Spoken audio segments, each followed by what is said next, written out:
की प्रेस वार्ता बुलाई गई है, किस उद्देश्य से आप प्रेस वार्ता बुलाई? ये यहाँ पे जो भी प्रेस वार्ता बुलाई गई है, एक यहाँ का मुद्दा और क्षेत्र की भी बातें और पूरे बिहार की बातें उठाए, और यहाँ पे जो भी संगठन के लोग हैं वो इसलिए आप लोगों को बुलाए होंगे कि शायद आप लोग इस क्षेत्र से भी हैं और पूरे बिहार के मीडिया का काम देख रहे हैं, तो पूरे क्षेत्र में हर जगह से आवाज़ कैसे उठती है जन स्वराज के प्रति और लोगों की जो जागरूकता जन स्वराज के प्रति बनती है, इसमें मीडिया का सहारा लेकर और मीडिया के मार्फत से लोगों तक सुनाने के लिए शायद ये प्रेस कॉन्फ्रेंस बुलाई गई है। 2 महीने बाद चुनाव है और किस तरह से तैयारियां चल रही है विधानसभा? हम लोग की तैयारियां बहुत जोरों पे चल रही है। जिस समय से प्रशांत किशोर जी पदयात्रा कर रहे थे उस समय से यहाँ पे पूरे बिहार में हवा चला था और वो हवा धीरे धीरे बह के एक आंधी का रूप ले लिया है। जिस तरह से प्रशांत किशोर जी चारों तरफ जनसभाएं कर रहे हैं बिहार बदलाव का, वो बिहार बदलाव की जनसभाएं से देखने को मिल रहा है कि हजारों की संख्या में भीड़ हो रही है और ये आंधी का एक रूप ले रखा है। अभी जिस तरीके से हम लोग चारों तरफ जहाँ भी सातों विधानसभा में आ रहा है, ये भोजपुर के जो हम लोग हर जगह मीटिंग कर रहे हैं फिलहाल संगठन को लेके, ये संगठन को एक जागरूकता हो रही है। संगठन में एक पहले की अपेक्षा डबल जोश हो रहा है कि हम लोग गांव-गांव तक लोगों को पहुँच कर पीएलसी कार्ड तक पहुँचे, लोगों को पीएलसी कार्ड से जोड़ें और बिहार बदलाव के लिए घर घर किसी व्यक्ति को न छोड़े और अपने एक मंच पे ले आए। पहली बार शाहपुर विधानसभा में आए हुए हैं और शाहपुर विधानसभा का एक ऐसा गांव जो बिहार के नक्शे से खत्म हो चुका है, जवनिया, क्या कहेंगे? ये जवनिया गांव की जो इस बार का बाढ़ में तकलीफें हुई है, गंगा जी की कटाव होने की वजह से जो जवनिया गांव में हुआ है घटना, इसमें काफ़ी आए लोग, हम भी आए थे लेकिन हम उस समय मीडिया से रूबरू नहीं हुए थे। लेकिन सच ये है ये गांव पहले से भी बाढ़ से बार बार पीड़ित हुआ है, लेकिन यहाँ पे जो भी पहले के आपके चुने हुए प्रतिनिधि हैं यहाँ के, उन प्रतिनिधि से आप लोग कभी सवाल नहीं किया और न ही वो प्रतिनिधि कभी ये सोचे कि जवनिया का जो घटना हो रहा है हम पहले से ही चेतें और सरकार से कुछ ऐसा व्यवस्था कराएं कि ये बाढ़ आए तो कटाव ना हो। आज शायद उनकी मेहनत और सरकार की थोड़ी भी तत्परता होती तो हमको विश्वास है ये जवनिया गांव का ये दुर्दशा नहीं हुआ होता। लेकिन दावा करते हैं कि 15 से 25 तक जब हम यहाँ के सत्ता में आए तो करोड़ों का विकास किए विधानसभा।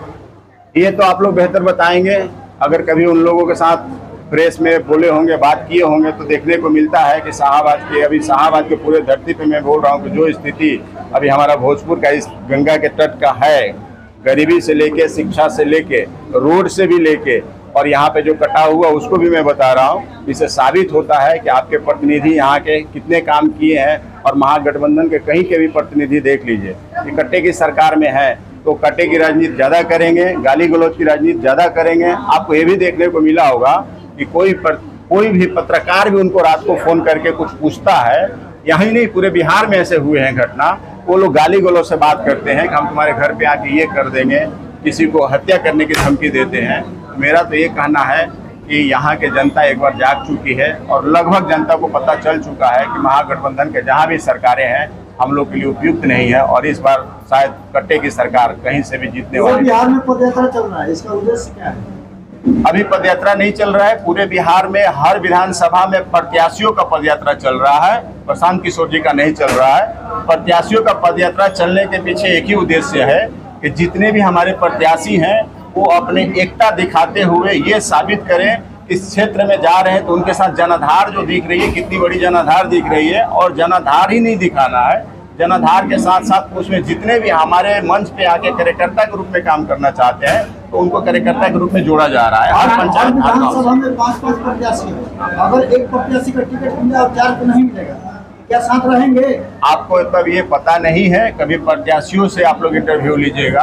हमारे पूरे बिहार के हर विधानसभा के जितने भी प्रत्याशी हैं पूर्ण रूप से समर्पित हैं और उनका एक ही संकल्प है कि अगर एक सिंगल व्यक्ति आदरणीय प्रशांत किशोर जी जो जन स्वराज के सूत्रधार हैं, उन्होंने तन मन धन तीनों से समर्पित होकर इतनी बड़ी प्लेटफार्म खड़ा किया है, तो प्लेटफार्म जो दिया है प्रत्याशी हो या हमारे जैसे संगठन के कार्यकर्ता हो या हमारे जमीन पे काम करने वाले कार्यकर्ता हो, सब लोग का एक ही विजन है कि हम तन मन धन हम भी समर्पित होकर काम करें और टिकट किसी को मिले, एक मिनट, किसी को भी टिकट मिले, सभी प्रत्याशी ये सोच को उनको जिताएंगे कि इस बार बदलाव, बिहार बदलाव करना है, न कि हमारे प्रत्याशी को हमारे को टिकट चाहिए। ऐसी भावना किसी भी विधानसभा में नहीं है।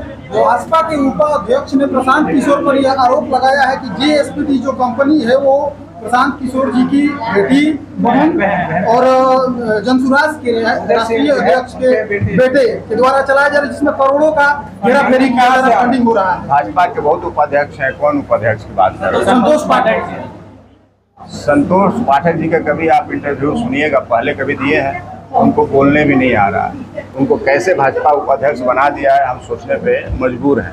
जो व्यक्ति को बोलने का लहजा नहीं है, जिसको बोलने का तरीका नहीं है, वो व्यक्ति प्रशांत किशोर जी जैसे व्यक्तित्व पे उंगली उठाए, तो कहने का मतलब ये है कि जब बड़े बड़े लोग बोलने की हिम्मत नहीं रखते हैं, तो ऐसे लोग इसके लिए जैसे चूहे के बिल में से निकलते हैं चूहे की तरह, तो इनकी दवा तो हम बोलना चाहते हैं और नहीं प्रशांत किशोर जी कभी टिप्पणी करेंगे ऐसे छोटे मोटे लोगों के लिए। और ये लोग बोलकर खुद बेइज्जत होते हैं, तो हमको नहीं लगता है कि उन जैसे व्यक्ति पे कोई टिप्पणी करनी चाहिए। लेकिन फिर भी मैं बता देना चाहता हूँ, आप सभी लोगों को बता देना चाहता हूँ कि कोई भी व्यक्ति अगर प्रशांत किशोर जी पे उंगली उठाता है, तो सबसे पहले वो तथ्य उनके पास है। तो एनडीए की सरकार बिहार में है ना, आप लोगों को पता है ना, एनडीए की सरकार बिहार में है और केंद्र में भी सरकार एनडीए की है, केंद्र में भी एनडीए की सरकार है। तो क्यों नहीं ये लोग केस कर दे रहे हैं, क्यों नहीं ये लोग ईडी और सीबीआई को ले आ रहे हैं और प्रशांत किशोर जी को जेल डलवा दे रहे हैं? ये सब खाली जो जुमलेबाजी कर रहे हैं, जब बड़े लोग जवाब नहीं दे पा रहे हैं, बड़े बड़े नेता जवाब नहीं दे पा रहे हैं, तो यहाँ पे छोटे छोटे बिल में घुसे हुए चूहे निकल रहे हैं, जिनकी औकाती चूहे की है, वो गलत सलत स्टेटमेंट और बकवासे कर रहे थे। ऐसे लोगों का नाम लेना भी हमको लगता है कि कहीं न कहीं अपनी तौहीनी है। जिस तरह से प्रशांत किशोर जी तमाम बीजेपी के बड़े नेताओं का बोल रहे हैं, 2025 में इसका फायदा मिलेगा आपको? 2025 में फायदा हमें मिले या ना मिले, हम इसके लिए किसी का पोल नहीं खोल रहे हैं। पहला ध्यान रखिए आप लोग कि प्रशांत किशोर जी कोई ऐसा स्टेटमेंट फायदे के लिए नहीं दे रहे हैं। अगर वो किसी का पोल खोल रहे हैं, एक मिनट भैया उन लोग को शांत कराइए ना 2 मिनट के लिए। अगर प्रशांत किशोर जी किसी भी व्यक्ति की हकीकत सामने ले आ रहे हैं, तो इसका सिर्फ उद्देश्य ये है कि हमारे बिहार के जनता को जो गुमराह किया जा रहा है, हमारे बिहार के जनता को जो कंबल ओढ़ के घी पी रहे थे लोग, जो करप्शन में लिप्त थे, जिनके बैकग्राउंड पता नहीं था कि वो हत्यारे हैं क्या हैं, वो जेल जाके आए हुए हैं, पढ़े लिखे हैं कि नहीं है, हमारे जनता को मालूम नहीं था। और ये लोग फूट डालकर ये बोलते थे हिंदू मुस्लिम कर जात मजहब को बांटकर, जात को बांटकर, मजहब धर्म को बांटकर जिस तरीके से बिहार पे राज किए हैं, उसकी खुलासा कर रहे हैं। अब से भी हमारे बिहार के जो जनता है उस चीज को समझे और चेते कि इस बार इन लोगों के जुमले और इन लोगों का हकीकत समझिए, और उसके बाद आगे जो आप लोगों को चुनाव में वोट देना है, ऐसा नहीं बोले हैं कि हमारे प्रत्याशियों को ही जिताइए, हमारे प्रत्याशियों को ही वोट दीजिए। इस बार मुद्दा बनाइए कि आपको वोट देना है तो शिक्षा के लिए देना है, रोजगार के लिए देना है, और आपको पलायन रोकने के लिए वोट देना है कि आपके बच्चे छठ के बाद बाहर ना जाएं। और उसके बाद आपको समझ में नहीं आता है कि ये लोग कोई उपयुक्त नहीं है, तो आपके लिए तीसरा विकल्प खड़ा है जनसुराज। आप लोगों के लिए जनसुराज एक प्लेटफॉर्म बनाया हुआ है, उसमें प्रशांत किशोर जी की कोई भूमिका नहीं है। ना वो सीएम बनना चाहते हैं, ना यहाँ पे विधायक बनना चाहते हैं, ना मंत्री बनना चाहते हैं। वो चाहते हैं कि इस बार जनता का राज हो और जनता सरकार स्वयं चुन के बनाए। आखिरी सवाल है कि जिस तरह से प्रशांत किशोर जी की सभा में भीड़ होती है, यूपीए हो या एनडीए हो, वो आरोप लगाता है कि वो पैसे पे भीड़ को बुलाई जाती है।